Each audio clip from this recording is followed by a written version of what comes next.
Today we learn what is Kirchhoff's law. Kirchhoff's law.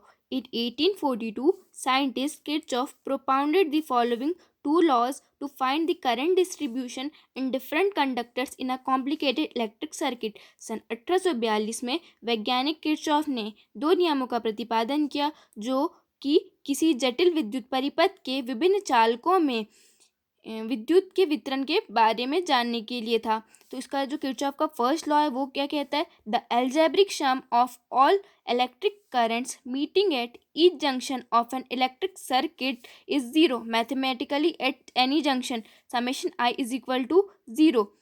जो किसी भी बिंदु पर मिलने वाले सभी धाराओं का बीजगणितीय योग क्या होता है? शून्य होता है। गणितीय रूप में summation I is equal to zero. The current coming towards a junction are taken positive. Junction पर आने वाली धाराओं को जो है पॉजिटिव यानी कि धनात्मक लेते हैं and the current going away from the junction are taken negative. और उस जंक्शन से जाने वाली धाराओं को हम नेगेटिव यानी कि ऋणात्मक लेते हैं। ये हम डायग्राम से समझेंगे। One junction of an electric circuit is at the point A. हमने किसी इलेक्ट्रिक सर्किट का जो जंक्शन है उसको इस पॉइंट ए को माना है। The current I1 and I2 are coming towards this point. Current I1 and जो I2 है वो इस जंक्शन की ओर आ रही है तो इसे हम क्या लेंगे? पॉजिटिव लेंगे। While the current I3, I4 and I5 are going away from this point और so they are negative।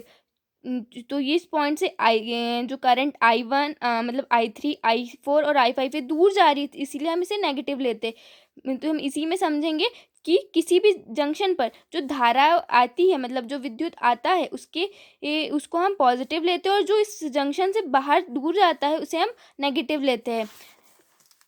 The algebraic sum of all the currents meeting at this point must be zero। इस बिंदु पर मिलने वाली सभी धाराओं का योग क्या होता है? वो जीरो होता है। जैसे कि हमने डायग्राम में देखा था करंट I1 और I2 थी वो जंक्शन की ओर आ रही थी इसीलिए हमने उसे पॉजिटिव लिया था। और जो करंट I3 और I4 और I5 है वो जंक्शन से दूर जा रही थी इसीलिए हमने उसे नेगेटिव लिया। तो इसी को हमने और इजीली लिखा है I1 plus I2 is equal to I3 plus I4 plus I5।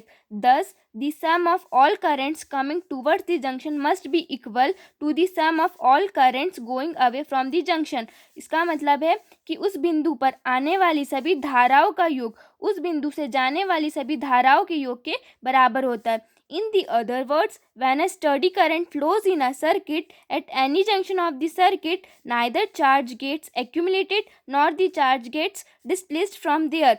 अब इसमें अन्य शब्दों में से कहा गया कि जब भी कोई स्टडी करंट किसी सर्किट में फ्लो होती है तो उसके जंक्शन से जाने पर ना तो उसमें धारा संचित होती है और ना ही धारा विस्थापित होती है। In other words the Kirchhoff's first law is based on conservation of charge. तो जो किरचॉफ का पहला नियम है वो चार्ज के संरक्षण की बात कहता है।